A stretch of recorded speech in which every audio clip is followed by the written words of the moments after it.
I'm ready when you are. We are air in one, two, three, live. Okay. Namaskar, namaskar. Welcome back to another live. I know it's been a while. Hope you guys doing fantastic, and of course, I'm doing fantastic.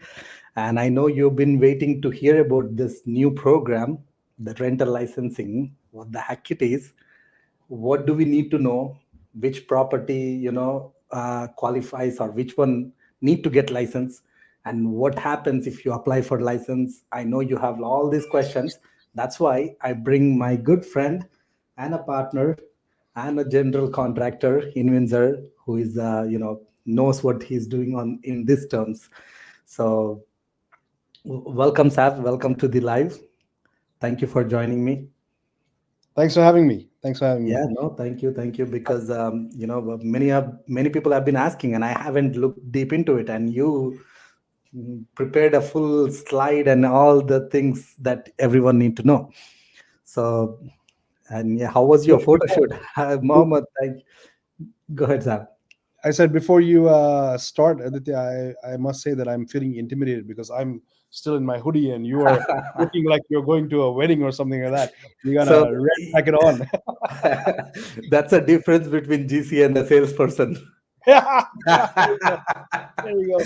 Aren't we all selling though? I'm selling as well. Here's my Yeah, company, but guys. Here's my company. there you go. I have to get my Win City brand here. No, actually, we had a photo shoot. So that's what Mohammed was asking, how was the photo shoot? I just literally came from the photo shoot. Okay. Because, we were like, for last 2 hours, we were doing the photo shoot.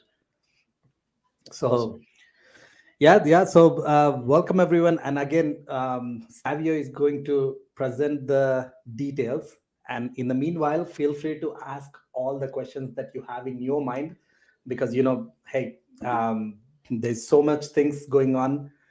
Definitely don't hesitate to jump in and ask questions. So we will be answering the questions along the way. So, and just to officially introduce Savio, where do I start? um, the person who moved all the way from moved his whole family from Oakville to Toronto, just because he believed in Windsor. That is, where he can find cash flow and flips and different things, and eventually got into um, contracting because of the out of demand. I believe that's what I noticed. Everyone is asking to help here, and then people like me, Sav, can you help me with this one? Can you help me with that one? And all of a sudden he becomes now like a general contractor and helping a lot of clients, a lot of our clients, do their ADU projects or do the renovation projects and all those things. And of course, I am glad to call you as a good friend, because we brainstorm on a lot of things, not just the good side, all the bad shit, because it's a life. There is so many things goes behind the scene. And to call you one of you as a friend, good friend, who hang out often and share all the things. It's a blessing to have you in my life, Sal. So thank you for, Thank you. Wow, yeah. that's a hell of an introduction, man. Wow. But just to expand on that, you said a couple of things that I think is important. I've been now in Windsor for almost 5 years, Aditya. And I still believe this is the place to be. I still believe, right? Had I not believed that, my family is fluid. I'm used to moving around, right? Yeah. 5 years is probably the longest I've been in that place, and I don't see we are leaving anytime soon because I still believe in the whole of Ontario. It's getting harder. We know, for a lot of reasons. Is there an echo? No, I can hear clearly. Do you guys hear any echo? Just give me thumbs I up, hear, down. I hear an echo. I'm just turning my volume a little bit down. Tell me if it's okay. Sure. But I still believe that in Canada it's harder. Prices are going up, as we know. Interest rates are going up. Yes, there's been a little bit of release of the valve, pressure valve. Um, when the prices started to go down for most home buyers, and to get that deal, it's harder and harder. Yep. We talked about ADUs. That was the big thing. That's getting more expensive, and still now you're not cash flowing so much. And now you Yes, have that's, I'm going to prices. interview here. Yes, everyone having an echo. Okay, I'm not sure what I can do for that. Do you Uh, have earphones or something that you can plug in headphones, earphones. Yeah, give me 1 second. I'll be back, guys. Give me 1 second, okay? Okay. And guys, someone was while Sav getting his headphones, R- Robert started with the question. Want to talk about the rate pause, how of course we're going to talk about the rental licensing, but also you want to talk about the rate pausing, because after freaking 1 year they finally haven't increased the rates this time. And we are seeing a lot of positive movement in Windsor market, because there's more offers coming in, more buyers now at least comfortable in making offers. Still the inventory is low, and from January to February we have seen a slight increase in the price as well. So what I'm noticing is most of the properties are selling for like 10, 15, 20,000 more than the market value, which means the current market value. So that shows there is a positive impact. And of course I'm predicting it's going to be more positive going forward, because now the rates completely, like, they haven't increased. So going back to Sav, sorry. Yes, I'm back. Now. I hope that solves the issue. Yeah. So Not really. I at still least I hear don't it. hear echo. Do you guys hear echo before we start the slides? Because that's a lot of information Check, there. check. Microphone check. I can still hear an echo. I don't know what's going on Echo on your side. on my side. We do. Oh shit. That's Is why you're there gonna any buy other? this better. Okay. Someone said better. Okay. You're the podcast guy, man. You're No, the that's social what media guy. I don't have a mic. doesn't matter. You're also on social media. You have to get one. I'm a contractor, bro. I do things live Now while I'm on site. you're using these things on me, my back to me, giving back to Well, me now. I see there's a lot of people saying that they don't hear an echo, so we'll just continue, Okay, guys. Sorry for that. I perfect. don't know how we So can do now it I any have the better slides right now. slides up. So go ahead and get started. Sav, yeah, feel free to share your thoughts, and also if for those who Well, don't know you, maybe I haven't covered everything about you. Tell who you are, what's I about, think you and did a what you're pretty gonna good talk. job, man. I think you did a pretty good job. So let's get right into it, because I think people are nervous about what's happening. For those of you who don't know, basically, this residential rental licensing program, they started talking about this a couple of years ago, so it's nothing new. Okay, but of course, because of COVID and things like this, it just got pushed back, and now in February 23, the actual policy came into play. Okay, so a lot of you must have got a letter. It's not this one, but this is what they're putting out in your mailboxes. The city's actually doing that now. Okay, residential rental licensing. If you're a landlord and you have, Aditya, somebody saying lower your volume, maybe that. Lower my volume. Okay, my volume is very low. Okay, 1 second. You Or know what? maybe While you're you talking, can I'm hear. gonna pause. I'm gonna mute myself. Okay, but now we can't hear you, man. I said mute. I'm gonna mute, and you try talking. See if you guys still Okay, hear echo. got it. Okay. So basically, where was I? Yeah. So the rental licensing program has come about. A lot of people, a lot of landlords have got their letters already saying that their properties are applicable for this particular program. They need to apply for the license by May 31st. Okay. And when I'm talking to the city, they're saying, yeah, May 31st is the deadline for application, but after June 30th is when they're going to start enforcing. Okay, so what is it about? Why is the city actually coming up with this crap, if you will? Okay, I think that's where we need to start. In Windsor, for those of you who invest in here but are not living in Windsor, who are probably living, in Toronto, wherever you are, and you're out of towners, there are some parts of Windsor that is not so pretty, right? We all know that. That's a fact. We have to accept that, right? And that's usually on the west side. And when I say west side, it's mainly because of the students, right? The University of Windsor is down there. So there's a lot of houses which are basically catering to students. And then if you look at St. Clair College, which is in South Windsor, which is the pretty part of Windsor, if you will, a lot of houses and landlords are starting to rent to students there as well, right? Because it's hard to get from west side to South Windsor by public transport. It takes a long time. So students want to live closer to where they actually go to school, obviously, right? Now, unfortunately, because of the slumlords in West Windsor, the places are not so nice to when you drive around there. Aditya, you can comment on this. You drive around there, it doesn't look so nice. You know, they're dilapidated homes. The weeds are grown on the in the front lawn. There's garbage strewn everywhere. You know, the houses are pretty much falling apart because, and I don't want to point out to anybody specific, but some landlords are not taking care of their properties. All right. So the city is sick of it. And that's why they came about with this policy. Okay. So you have to read between the lines. They are really attacking the student housing market. Okay. Aditya, any comments on that or pushback? As of now, Agree. because they're based on my understanding is eventually they want to take it all over Windsor. But also I agree with you on, like, a lot of landlords, they don't keep their building up to the code. They just build up rooms without permits. They build up the washrooms without permits. That's where they're targeting, right? Like unsafe properties. And of Yes. course, a lot of people also say, it's a money grabbing from the investors by the city. That's one part of it. Unfortunately, it's here, so there is no point bitching about it. But the biggest thing is, what can we do about it, right? Like, yes, there is unsafe properties. So what you need to know when you're buying something, or what you need to know if you already have a property. So that's I completely agree with you. It's better you know this and implement it. Make sure your property is in a good standing, and you have your license. Then you should be good. Right. So, I mean, in theory, I think, I reiterate what Aditya says. I think it's a good thing from a city perspective, right? They want to make the city better. They want to make it safer.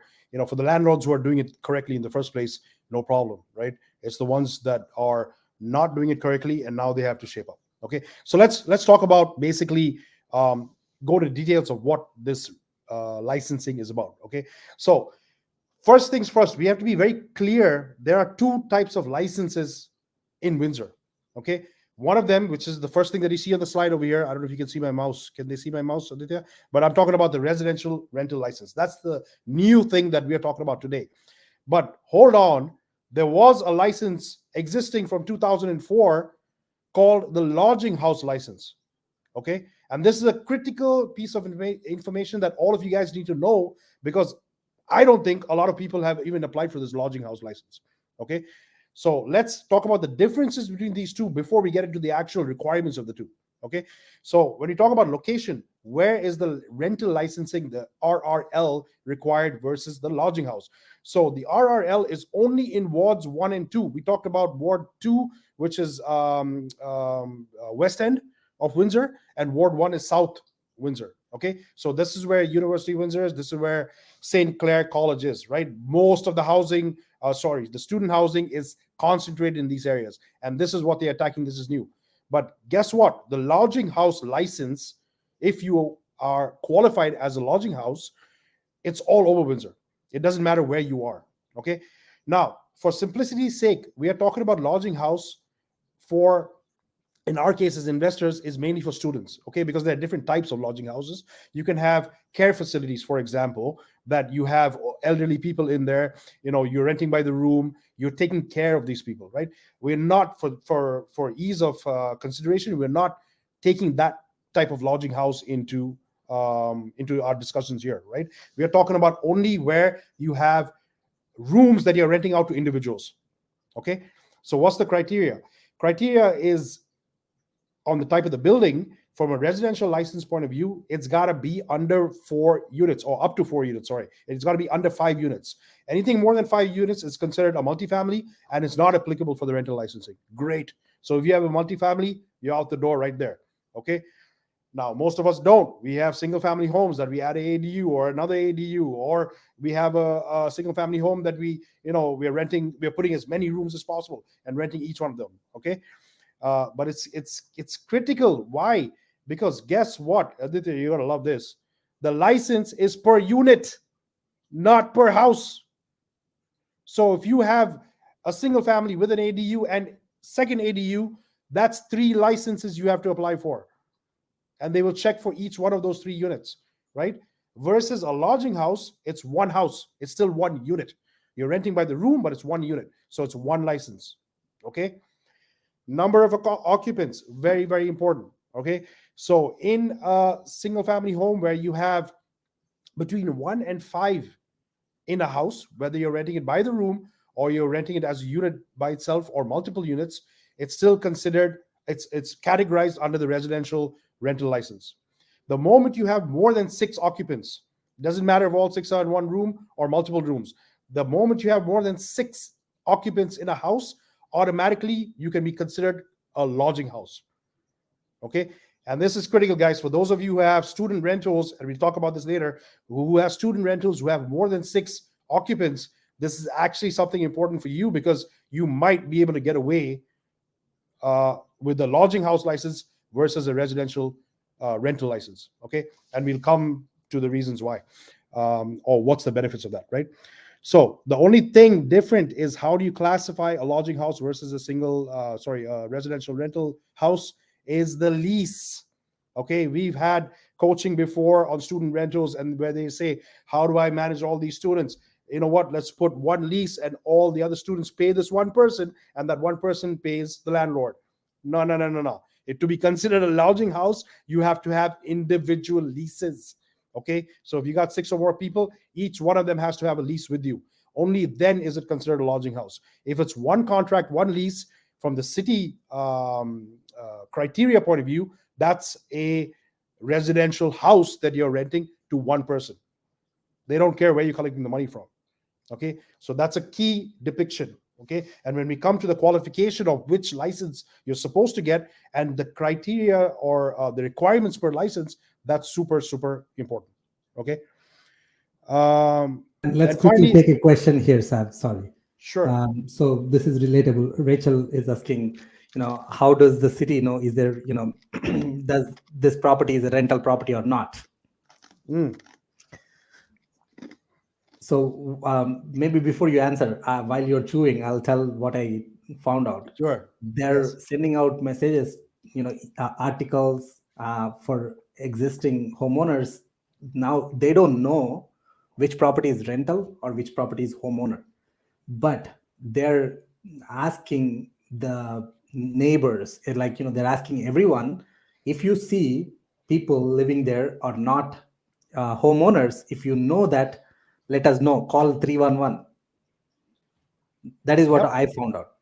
Here, this is what I got, Rachel. This is what I got I live in South Windsor. So I'm in Ward 2. It's part of the rental licensing program. I got this personally in my own mailbox right here, this little flyer, okay, sent out by the city of Windsor today. And down here, if you see, let me get to the camera here. It says there, all area residents can report issues by 311. Okay, by calling 311. Anyone who owns, operates, or markets a rental without a license may face penalties ranging from $500 to $100,000 per occurrence. All right. Now, if you're to be nasty to your neighbor, you'll be damn sure you're getting a letter very, very soon. All right. So always be nice to your neighbors. They are marketing this all over Windsor right now. Okay. I spoke to the city as well about this. On behalf of a lot of other investors, I asked them, how do they know? So they're looking in their database also for anybody who's applied for ADUs, DADUs, detached ADUs. So they know, okay, if you're adding units, it's highly unlikely. I mean, you could have a family member staying there, but it's possible that you could also be renting it, right? They're looking for permits that are under companies, all right? So if you're under a corp, they pretty much already has sussed out, okay, you're doing this for a business. You're not doing it, it's not your house that you're just renting a room or something like that. It's a business, right? So they have ways, and they're marketing you like crazy. I hope that answers your question. If you click on the links below, Aditya, you'll see the 2 requirements for the license, for the individual licenses. Okay, and I'm not going to go into that right now, but you can open that on your screen because we will go into that in a bit. If you want to take another question in the meantime, before. muting You're on. mute. Yeah, I gotta play with this mute unmute so that everyone can be clear. sorry. So if we can take this question, is it okay if I have a property manager, or do I need still license as the owner? Period.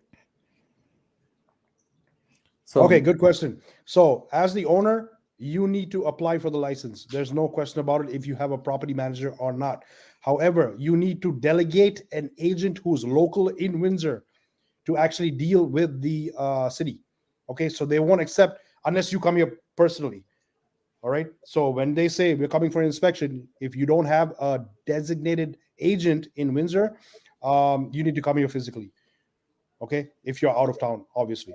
So in this case, it would be your property manager, and your property manager has to be in the application form, has to be disclosed in the application form, basically with contact details and so on and so forth.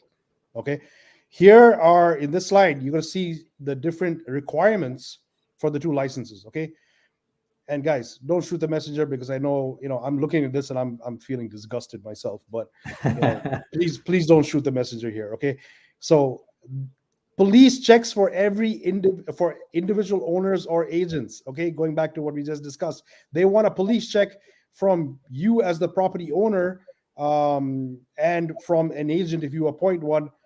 Why? I have no idea. I could be a criminal and own a house. What's the problem? But apparently that is an issue. I don't know what they're going to do with it. I didn't ask. Sorry, I did ask, but they said this is just what they want, and that's it. Okay. Electrical system safety assessment. So there are a couple of things that are common, some things that are not. Right. It's not the ESA anymore who does this. It's the electrical system safety assessment that's done by a licensed electrical contractor. So a third party, your electrician, if he's a licensed electrician, has to do this. So there's going to be a cost for this, obviously, right? And yes, that has to be provided in both types of licenses along with the application. Okay. So if he doesn't pass something, he has to make a deficiency list, and then you got to pay to actually close those deficiencies as well. Okay. Building and fire inspection pass. This is the critical difference between the two licenses. Okay. So as you can see by the check marks, the residential rental licenses require a building inspection pass and a fire inspection pass. The lodging house license, believe it or not, does not yet. Okay, because that license has been there since 2004. I don't think, that license, from what I understand, was really addressing the farms. Okay, in Leamington area, there's a lot of farms. They bring foreign workers from South America to work on those farms, and they were cramming all these people up into one particular house, sharing rooms, right, with a curtain as a room separator. So I think that was the initiation of that that particular license, but that never moved forward, or they never really challenged that and checked that when Windsor started growing as a student hub. Okay, so as of now, they don't require a building inspection pass, and they don't require a fire inspection pass. Okay, what they do require, unlike a residential license, is a permit to operate, which is basically what they translate is a health and safety pass. Okay, so you've got a Aditya, can I share my screen somehow here? let me see. I don't know if I can. Oh, This present. is not a Zoom, so I don't think you can share the screen. Oh, hold on. How about this? See, try. Can everybody see this? Oh, yeah, maybe I can add 1 second. You know what? You can then, in that case, you can just present the slides. No. 1 second. I'm going to remove this and add that to the stream. There you go. Okay, perfect. So you can present. All right, cool. So this basically is the health and safety checklist, or not checklist, but inspection request. Okay, for if you have a lodging home license. Okay, what are they checking for? No clue. There's nothing. There's no details on this. Okay, I don't know if any of you guys have actually gone through this process. If you have a lodging, what do you even call it? Sorry, a lodging license. If you do have one and you've gone through this process, please share with us, because I've looked all over the website for this. What are they checking for in the health and safety check? But I can't find anything. What I do know is from my experience working in a farmhouse, it's not that difficult. They're looking for rodents. They're looking for people are smoking in the house. Is it ventilated? Is there heat? So on and so forth. Very, very basic requirements, not like a building permit. Okay, which is what I want to go through. So if you can you see that, Aditya? Hello? I guess not. No, let me try this. Share screen and yada yada yada. You're muted, so we can't hear you. But Oh, sorry. You have options. Either you can share your screen, complete screen, or you can share the particular tab. oh, here we go. Entire screen. This is probably better. It won't let me. Okay, let me just show you the tab. I'm just going to choose the right one. Okay, this one right here. Okay, so this, everybody, is the actual property standards safety checklist, what they call the safety checklist, right? So if you're in that first category and you're doing a residential license, this is the checklist. Supposedly, an inspector is going to come out there and go through, through the house. Okay, I'm going to skip a lot of this stuff because a lot of this stuff is not only easy, it's cheap, right? So if you got a gutter hanging from your roof, he's going to check that. He's going to make you fix it, right? If your address is not displayed properly, he's going to tell you, okay, put an address, the numbered address, so on and so forth. That's the easy stuff. Let's jump down to wow, I can't even do this. Hold on. To the building interior. Oh, that's what's presenting right now. There's a couple of things here, when it comes to the building interior and fire, which is quite extensive and quite expensive to fix. Okay, so if you look at this over here, I'm going to point my mouse and it says ceiling heights over required floor area meet or exceed prescribed minimums in the property standards bylaw. Ceiling heights, they are referring to basically the basement. Okay, because in your main floor you got no issue with the ceiling heights. It's the basements that's the issue. Okay, so what they're saying is that if you have a single family home and you've put multiple rooms in there and you finished your basement and you have 3-4 bedrooms down there, it's a habitable space, people are living down there, you got to make sure that you have the right ceiling height. And if you don't have the right ceiling height, you're going to get a check mark here. Okay, another big thing is when it comes to fire. Okay, fire detection, alarm, and sprinkler systems are in working condition and routinely tested and or service. All required fire separations, smoke seals, and fire stopping systems are present and well maintained. We're talking about the furnace room, how you fire separating it from the rest of the house, and if you have a up and down situation, okay, how you fire separating the two floors, which means you're talking about rock salt insulation in the ceiling. You're talking about resilient channel. You're talking about 5/8 Type X fire rated drywall, right? To maintain that fire separation. Guys, basically, I'm an ADU guy. Like I do ADUs. When I look at this list, it is as good as doing an ADU.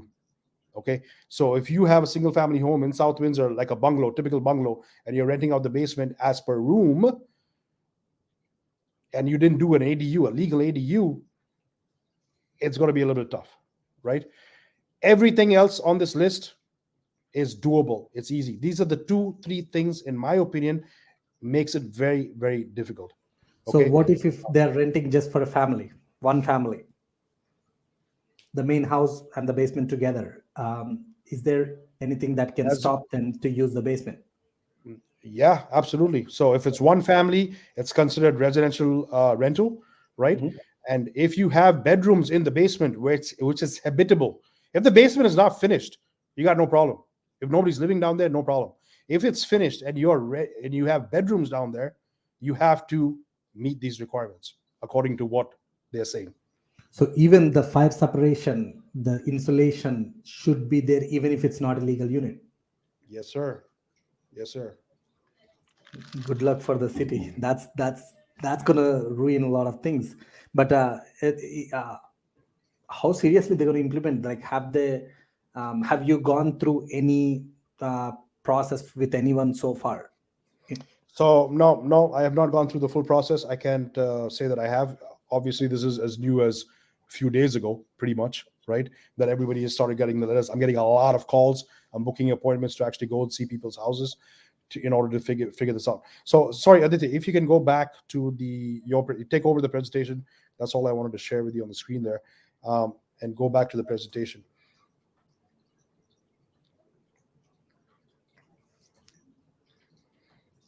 Okay. So here you go. I kind of hinted, right, before about basically lodging house versus residential rental licensing, right?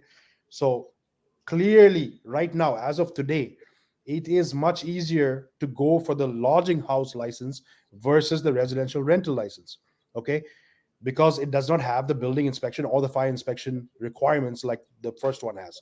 Okay, so if you have a student house, and you're renting, I mean, you put as many rooms as possible, try and go for the lodging house, right? Get individual leases from these students, and then you're out the door. You escaped for now. Okay, if you're renting to a single family and you got bedrooms in the basement, you got to figure something out on that one. I don't know what to say, right? I don't know what to say. And yeah, so there, as of today, it's a trial program, right? So this is something that they're just trying. They're saying for the next 2 years they're going to try. I've talked to other investors in other municipalities that are actually implemented this, like London, for example. Okay, and don't quote me on this, I'll say you're lying.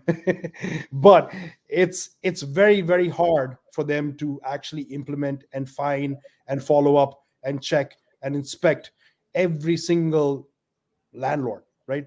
Even if they have this huge database, it's very, very hard. Okay, so my personal opinion is that it's going to take a long time before they can actually anybody can have any consequences out of this.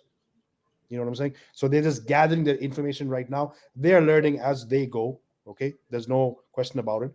Of course, as landlords, we're not trying to cheat the system. We're not trying to take shortcuts. We're not trying to do something wrong. We want to have good, clean, safe properties for our tenants.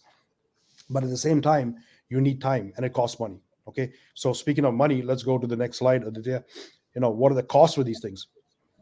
Okay, there's a lot of fees, obviously, right? So if you talk about annual fees, residential license 466, lodging house more expensive because you're renting by the room 616.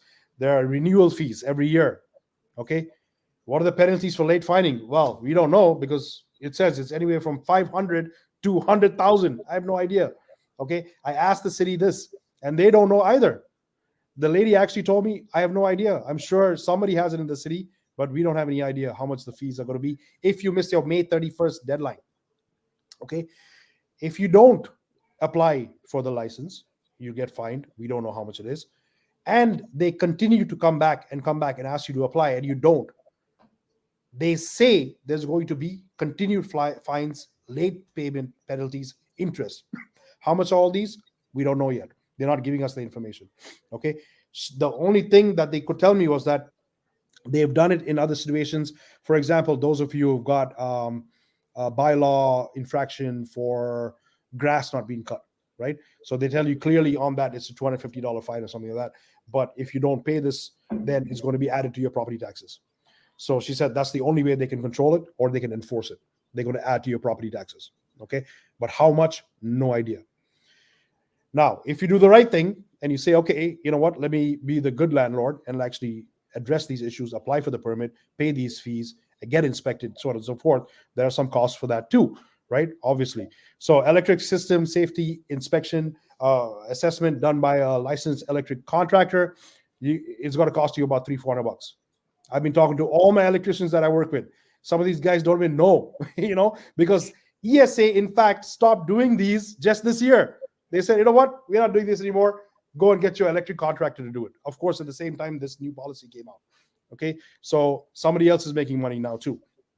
Okay, but talk to your electrician for that. Obviously, you need to get this police clearance for yourself, or if you have an agent, then the agent as well. That's $20. At least the last time I remember it was $20. I don't know how much it is now. Health and safety, obviously for the residential, you don't need it. For the lodging house, I have no idea. It doesn't say on the website. It doesn't say that, right? And then it's up to you if you want an independent audit, right? So you can come to guys like myself, for example, and say, hey, Savio, come to my house. Let's do an audit before we go for inspection or even apply for the permit, or you can get. I mean, I'm sure there are other companies that are providing the same service who know what they're talking about, right? So there are some fees that is going to be involved, and there's not a lot of time to make a decision. So if you're applicable, if any of these are applicable to you in wards 1 or 2, there's not much time. Basically, May 30th, right? So we got little less than a month and a half, maybe, to actually get all these applications out. Yep. Yep. So let's take some questions here. Hope I'm seeing there's a big list over here, so Yes, I was not watching those. exactly. So, hey Graham. So Graham is asking, is the licensing applicable by May 31st only for Ward 1 and 2? Yes, that's right. All the other wards required the application in by May 31st? No. As of now, only this applies to the Ward 1 and 2. If your property is out of Ward 1 and 2, for now, you can sleep until they wake you up. It's not only that, Aditya. I would go one step further. If you did not get a letter in the mail asking you to apply for this license, it's a very official letter, right? For your property, the address is in the top. It says, "We think that is a rental property. You need to apply for this license." If you didn't get that letter, I wouldn't touch it. The city doesn't know, right? So I have, I don't know, 9 properties in South Windsor, for example. I got a letter for one of them so far. I'm not going to apply for the other 8. Forget it. Yeah, and hope no city guys are listening to this. Well, they can come back, because I'm sure we're going to get a lot of pushback, right? So That's true. That's true.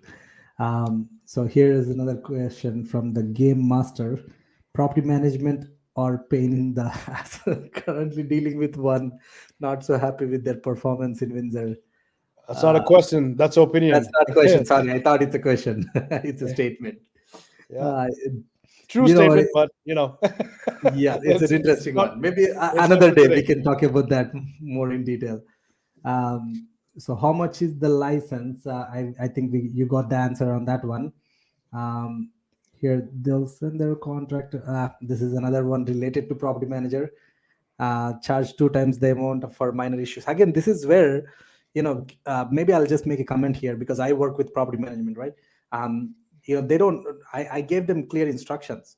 I don't want you to guys fix anything. Give me a quote, and I will get my own quote. If I get lower quote, if I get better quote than them, I'll just send my guys. So you got to step up a little bit. You make some rules for them. You can avoid those kind of issues. Yes, I used to get in the beginning. That's why, like, now my wife is like, if she gets any invoice that is we didn't know about it, she clearly told them, I'm not gonna pay you if you don't ask me before you do something. So now they get permission from me. So you got to make those kind of things if you want to avoid those kind of issues. What if I receive it as a single rent and lease by occupied by a group of students and manage themselves with the rooms? Actually, for the license. I would say, Vijay, if you have more than 6 students doing this and it's all under one lease, I would say go to individual leases.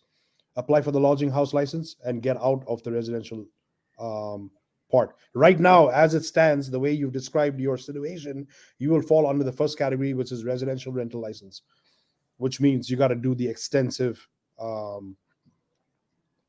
criteria.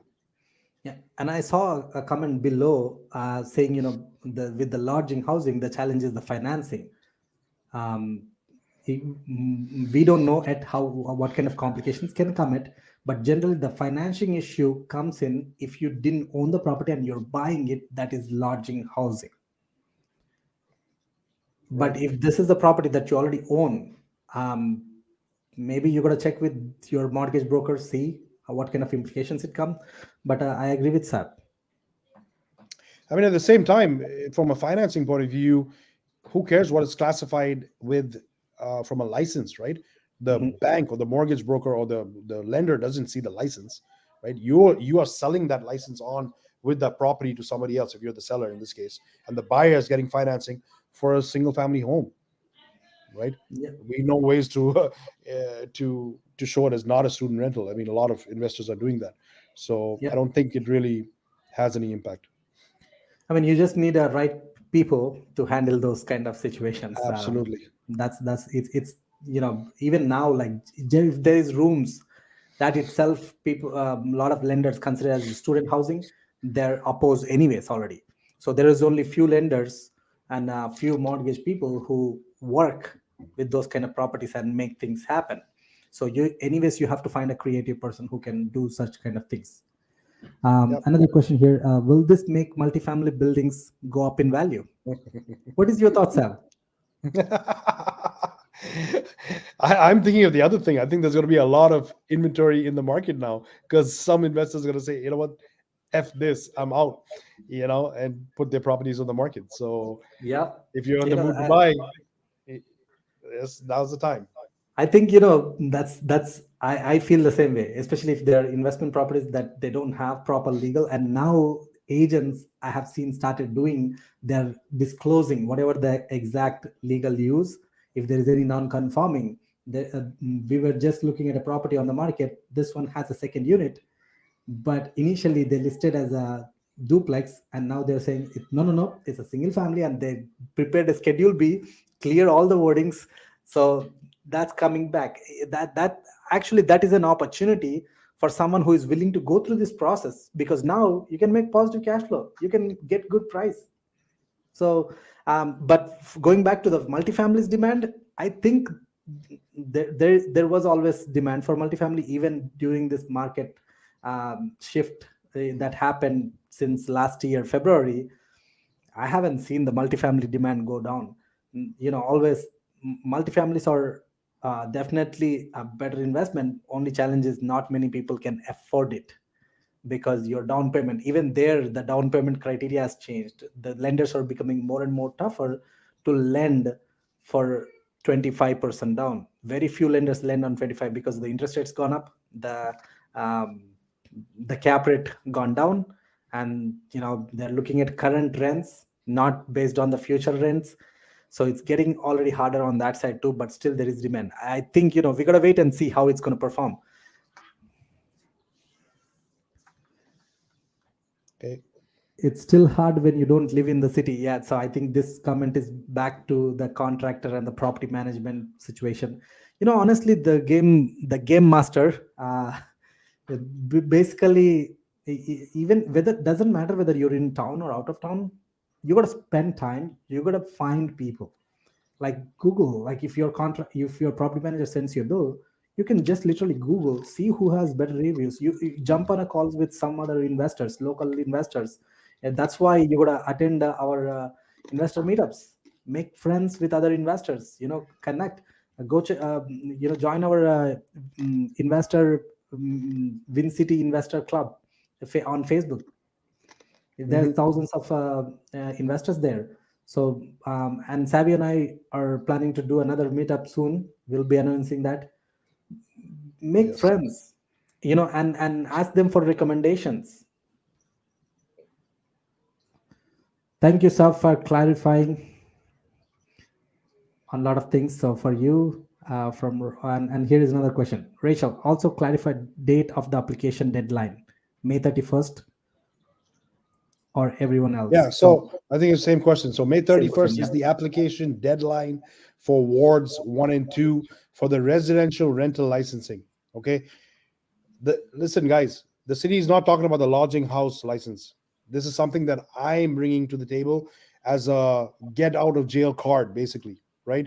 If you don't want to jump through the hoops to go through the residential rental licensing, think about going for the lodging house license, right? Or fight back by saying that, you know what, it's not a residential house that I'm renting, it's a lodging house. Okay, so when it comes to the dates, it's May 31st for the residential rental licensing for wards 1 and 2 only. Okay, only. And moreover, again, as I said, if you do not get a letter for your property, you don't have to do anything. You're not obliged to do anything. Okay, so May 31st, for those who got the letter only, are the ones who need to apply for the license. And here is an interesting one. Matt says, "Guess we are all raising the rents again." Yeah, good luck. I mean, They, good they luck. talk about this, the supply of housing, and now they do this thing. I don't know what's in their mind how they're gonna deal with this vacancy rate. Now actually on the positive side, someone has a good property with all these things in place, that means your rental demand will go up. I agree with this guy, Matt.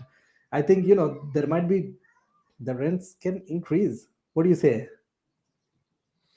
Yeah, I mean, for those of us who are going to jump through these hoops and actually get it, I would market the hell out of my property, right? Saying that I've gone through all this, I'm licensed, right? I'm not illegal. And this was, Aditya, I mean, 4 years ago, 5 years ago, and maybe still now. That's it's been a big problem in Windsor, right? People are buying houses thinking they were duplex, thinking they were legal units, but they were not legal units, right?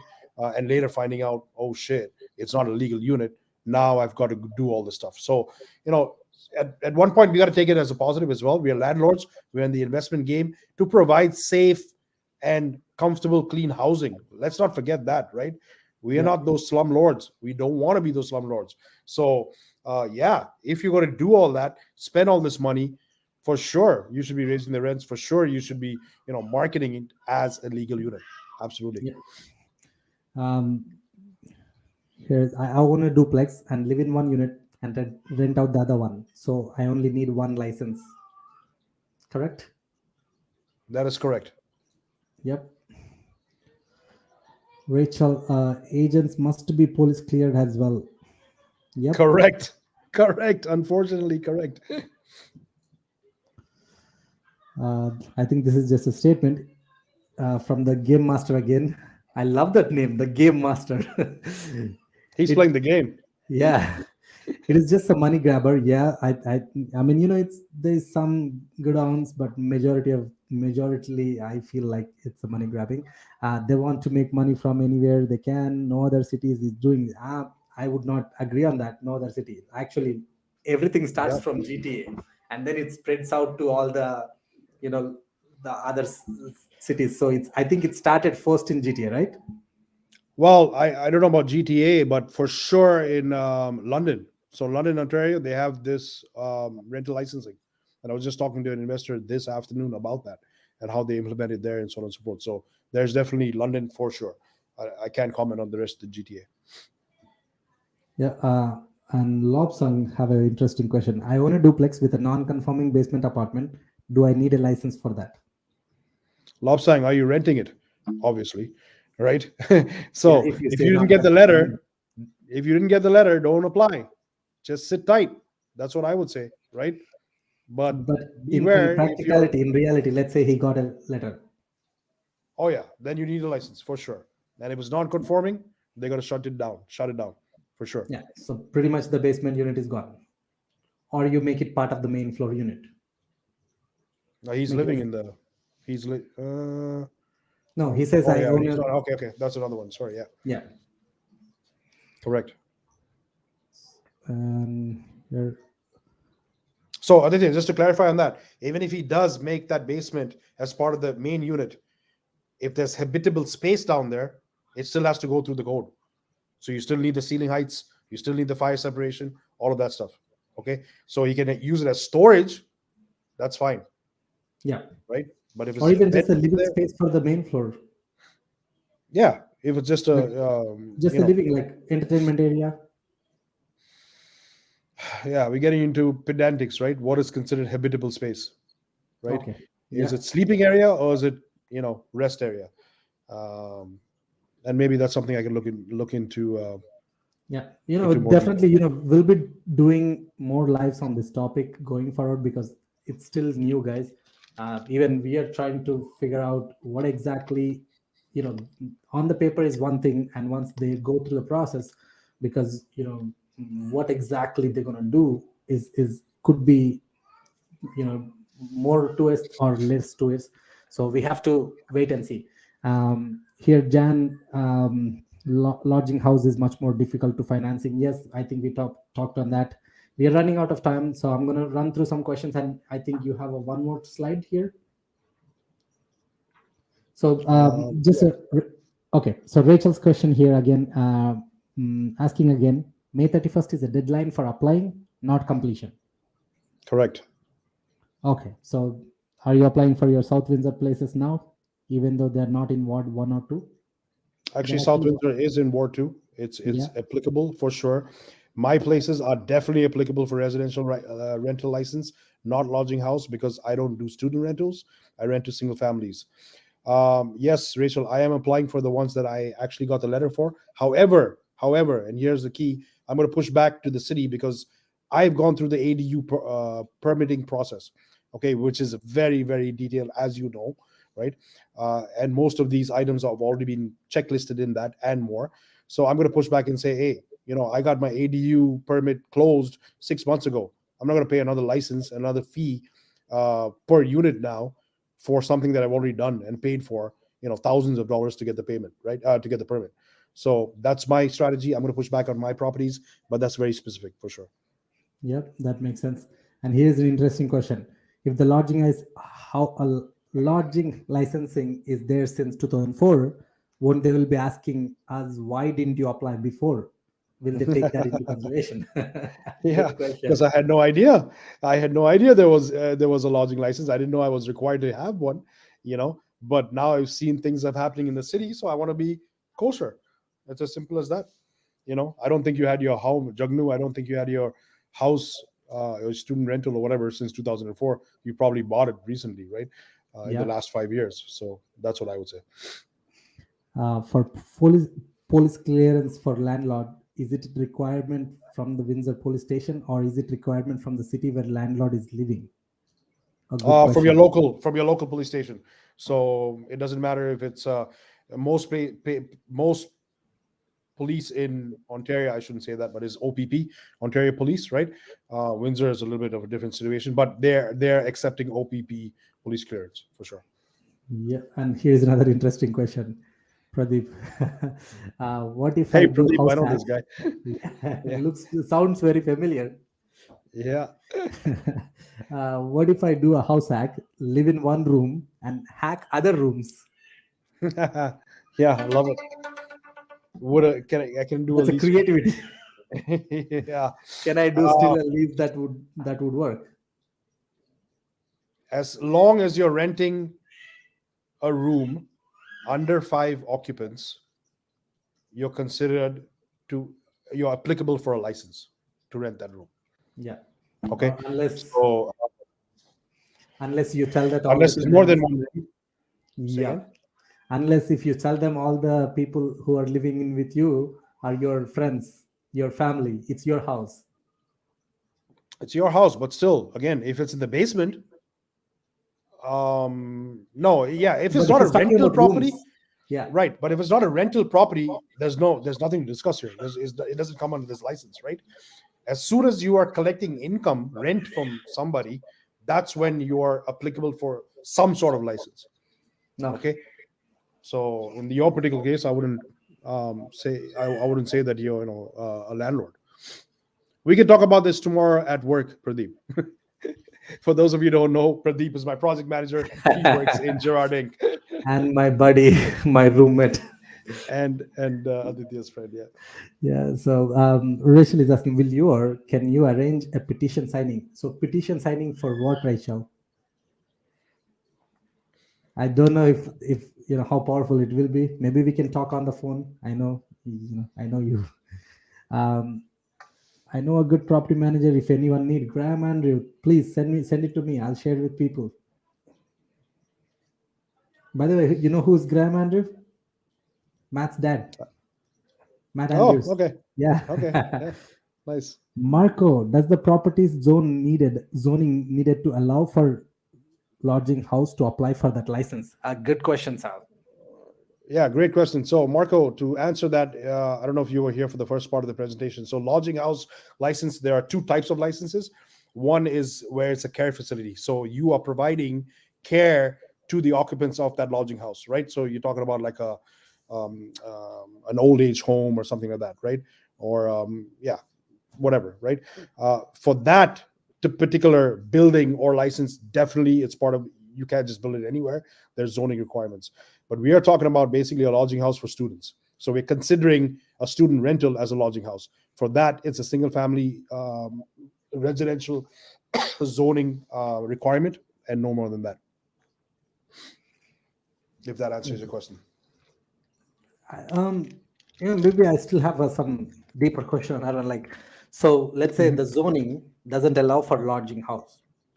It's RD 1.3 because if you look at the RD 1.3, I don't know if they have that lodging option, lodging housing option. Do they still allow you to do the lodging housing license? Got it.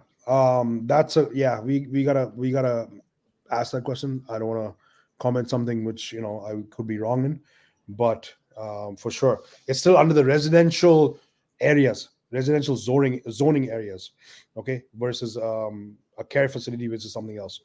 So we can get that information, I think, and provide that, Aditya. Yeah. But that's a very good question. It's interesting if they do allow, or if they need literally a zoning amendment or Change, zoning yeah. rezoning, that could be a hell lot more work. Now you're trying to get to solve one problem, but now you're getting into a more mess. Agreed. The game master, what if you're selling the house and most likely will sell before May 31st? I hope. Do I still need to get involved? Well, that's up to your realtor, Aditya. I think you have a new client. I mean, so here's the thing, right? Like maybe get a vacant unit, sell it as a single family home for a family, owner occupied, not a rental, because there are a lot of properties people are moving in for themselves.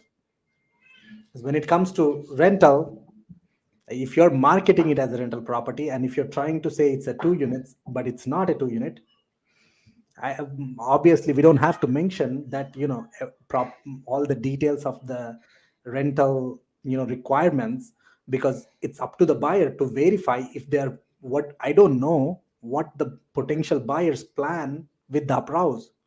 Because right now I have multiple listings. One of the listing, it's a family home, and it's rented out to a tenant, but I know potential buyer could be actually a family.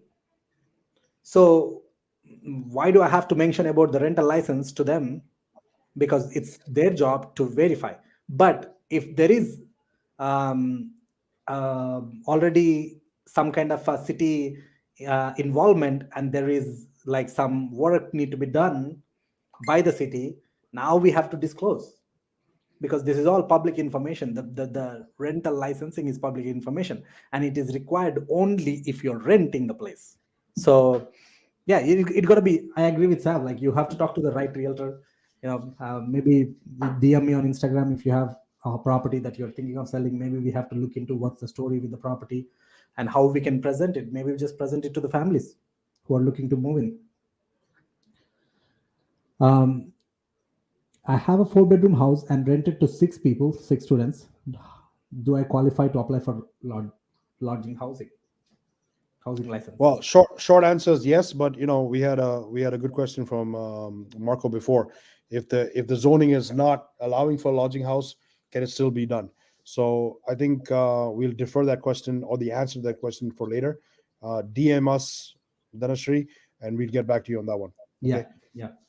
And I mentioned also, like, we will be doing some more in future, because like I said, it's still new, a lot of new things we are trying to figure out. Yeah, we got to play around, that's why, like, keep in touch, ask questions.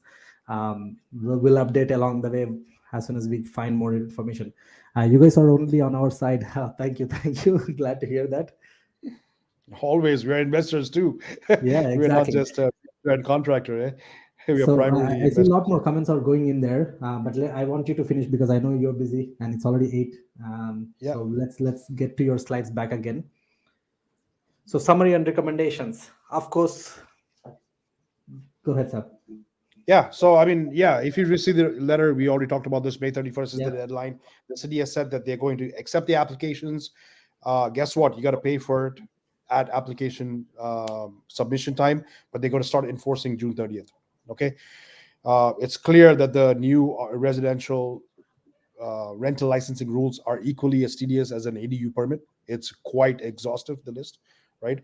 For those of you who have student rentals, I would say it's still preferable to try and classify you under the lodging house versus residential, right? As long as it's possible. We don't know what the consequences for non-compliance are. The city said this is a pilot program. They're checking, they're learning. If we don't apply, what are they going to do? So some of us are brave enough to push back and see and check. But that, we are going to comment on as we go through this process ourselves as well. Okay. I believe personally that because the lodging license hasn't been so exhaustive, if a lot of people apply for the lodging license versus just to get out of this residential license, they're going to revisit that lodging license requirements and go through that as well, right? So, long story short, if you're in this for the long game, you got to go and do this anyways. Okay, so suck it in, and we can push back only so much. We can deviate so much. We can just buy time, right? Either you decide that you're in the long game, you got to fix it now. You got to spend the money for it. Okay. Yeah. Or like someone mentioned, if you don't have funds or if you're not in a position to, just sell it for now. Correct. Take the profits and invest into something that where you can do those things in a better place. So of course, if someone need a deep insight, how can they contact you, and what can you do for someone? So this is my shameless plug. Okay. All right. So basically, I'm offering service, right, for $299, a pre-inspection audit. What are you going to get for this? I'm going to physically walk through the house with you or your agent, or if you have to do a video call, we can do a video call as well. I'm going to go through that checklist if you are applicable for that residential rental licensing, and give you comments, right? What is actually you're going to pass or not, right? To see the severity of what your particular situation is, because everybody has different situations. Okay. Then we're going to have a one-on-one call, you and me, to actually strategize, and probably Aditya as well. So strategize what's the best strategy before applying, before May 31st, if you want to take up on this offer, right? To say, okay, you know what, let's try and go for the lodging house. Or maybe I don't want to do any of that, I want to sell. Then Aditya gets involved, right? Or we have to push back with the inspector. The thing is that basically, because of my construction business, I'm quite involved with the city and the inspectors. I know them quite well. So one thing is, I'm going to give you the worst case scenario. And then when it comes time for inspection, I'm going to be there as well with the inspector, and I'm going to try and push back on certain things as well. Because the inspectors, they will go for anything that they want, assuming that you don't know the building code. I know the building code, right? So if my list is 20 items, we're going to try and get it down, or at least the big ticket items, and get those passed to get a smaller list, right? And after all of that, of course, there's still going to be a deficiency list. I'm going to give you a quote if you want to use my services to actually close those deficiencies. Okay, all that for $299. If you're interested, book a call with me. There's my email there. There's my phone number there as well, and we can set that up for your Windsor property. This is more for people out of town, because they're not going to come here to do this stuff, and the time is short, pretty much. Yeah. Okay. And sorry, I'm going to jump back to these questions here, because some interesting questions. I know it's time up. Let's take one or two more questions here. And of course, guys, like Sab mentioned, in my opinion, that's a great value. If someone really concerned about, if you have your property in Ward 1 and 2, and you are renting for students, or you're renting, separate property separately, or, anything that sort. And if you want to avoid, I think, that's a great value. That's why I asked Savio to jump in here. So I read the Ontario Building Code does not apply retrospectively. So does that mean all the new building code updates won't apply to the old house in Windsor Ward 1 and Ward 2 area? That's not true. That's not true. So the building code is the Bible, right, for all the inspectors. Now it depends on the inspector. Sometimes you get a cranky old fart who's gonna not let you, he will not accept any retroactive kind of retrofits, right? And some are going to say, you know what, you can retrofit it, and that's it. So inspectors also have their moods, and that's why you need experts. You need people on the ground. It may not be me, it may be somebody else who knows the building code that you worked with before. Your contractor is super important in this case, guys. I'm not saying that because I'm a contractor. I'm an investor first, right? So you need to know somebody who has the knowledge to push back. I've pushed back a lot with these inspectors when they've asked for something, and I said, where? Show me on the Ontario Building Code, the current one where I need to do that. So and that's why we're going back to what my offering is. If you don't want to do that, or if you cannot do that, or you don't know anybody who do that, call me, because you got to push back. You can't just roll over and accept everything they say. Okay. Yep. So, and one last question I'm going to take here, and rest everyone is so thankful. Thank you so much for such a putting all these details together. Really, like Thank you. including myself, and there's a lot of people are commenting saying thank you so much for very great details. I know it's new, and one thing I feel like when we are working together, trying to help each other, we can navigate through these challenges. So just keeping in touch, and I'm really grateful for putting this together. And one last question here. It seems existing rental units are not getting the personal letters. The application section 5 says that we will be fined if we don't apply. Any comments? I would say that basically, if you haven't received the letter, you don't know. Okay, so either you're not in Ward 1 or 2, your property is not in Ward 1 or 2, or they don't know, or they're not aware that your property is a rental unit. Okay, guys, the law is the law. That's quick. There's no question about it, right? But they can't apply the law for something that they don't know. Okay, you're not going to get fined if you don't go self-declare, oh, I got a rental unit, by the way, and I got to apply for this license. Let them come to you. You got to push back. I can tell you for a fact, this is new. When people do apply, first of all, forget about people applying. What's going to happen is that neighbors, nosy freaking NIMBYs, right? Not in my backyard, neighbors are going to call the city 311 in the thousands, and they're going to be complaining. Now the city has to sit there and figure out which ones are actually rental units because the neighbor complained, which ones are not, so on and so forth. That's going to keep them occupied for I don't know how long. So, we are applying for one property that we have, Aditya and I want to see the timelines. A lot of you will come to me and said, I want to apply. Let's do this audit first, yada, yada, yada. I don't believe May 31st, when we apply, they're going to call me back on June 1st and say, okay, I'm booking your inspection right now. I don't think that's going to happen. Okay. Honestly, that's my opinion. Don't quote me on that. You got to do what you feel is right. But I believe that basically it's going to take a long time before they come out and inspect, for sure. Yeah. And again, this is something completely new, and then they take months to get the permit, give us the permit. So they don't have. So for this one, definitely it's going to take a couple of years to really make it very effective. But I think, getting a pre-inspection, getting an idea on what exactly you need to do.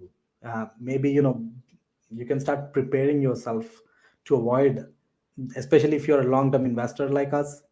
Honestly, let me mute one. Oh, sorry. I thought noisy. My mic noisy. So so I think noisy neighbors. Unfortunately, it's everywhere in Windsor. You will see those noisy neighbors. I get calls. But again, going back to if you're someone like us who wants to have properties for longer, then plan for it. At least the thing is, it at the beginning stage. Of course, at least my opinion is I don't think they're going to put a big penalties as of now, because it's still everyone learning, everyone trying to understand. Maybe they'll give time. Now it, prepare for it. Maybe first step is get that inspection, and the second step is how much cost it's going to go, and then the third step is like how long does it take for you to have that cost ready, because once you apply, that doesn't mean that they're going to come immediately next day. We don't know exactly how they're going to do that, how long it's going to take. So there's a lot of details that you need to wait and see, and talk to other investors. So that's why these meetings are so crucial, in my opinion. I'm not only just also sharing, also I'm learning, because I own properties here. So with that, guys, thank you so much everyone for joining. Savio, again, it's an honor, brother. Just thank you so much for sharing. Any last words? No, just one question I had actually, Aditya. Can the audience get the slides somehow, or they have to email us or send us a DM or something? You know what? Anyone who wants this, maybe just a DM me or Savio, saying send me the slides for this and send your email address. If any DMs I get in, I'll ask my assistant to send out an email immediately with the slides. Perfect. Okay, So awesome. they'll On have that your note, contact info as well, and they have the screen on the screen. You can see the contact info. They can email you directly. You can send them. sure, absolutely. Okay. Thanks for having me, Aditya. Thanks Awesome. everybody for joining. Thank you. Let's work on this together. You have all the information, and let's get this done. All right. Good luck and good night. Perfect. Take care. Awesome. Wonderful, guys. Good to see you all. With that, have a wonderful evening. Take care, guys. See you at the next live.